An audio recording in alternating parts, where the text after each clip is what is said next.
అందరికీ నమస్కారం.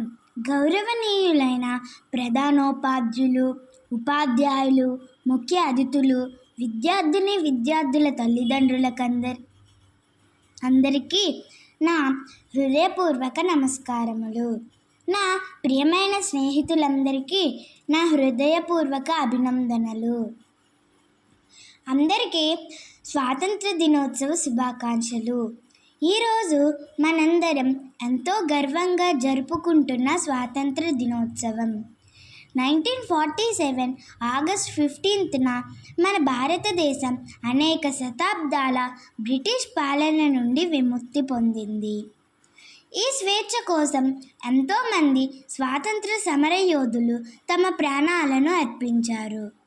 మహాత్మా గాంధీ, భగత్ సింగ్, సుభాష్ చంద్రబోస్, అల్లూరి సీతారామరాజు వంటి మహానుభావులు మనకు స్వాతంత్రం అందించడానికి చేసిన త్యాగాలు ఎప్పటికీ మరువలేము.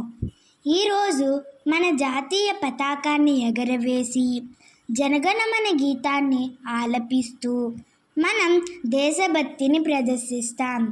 కానీ నిజమైన దేశభక్తి అంటే దేశాన్ని అభివృద్ధి పదంలో నడిపించేందుకు మనం మన బాధ్యతలను నిబద్ధతతో నిర్వర్తించడం మన తరం బాధ్యత.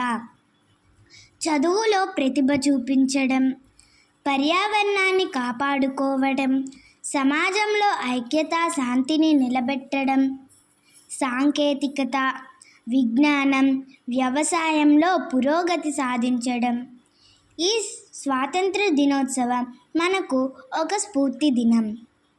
మన స్వాతంత్రం కాపాడుకోవడంలో, దేశ అభివృద్ధి చేయడంలో మనం ప్రతి ఒక్కరం భాగస్వాములు కావాలి.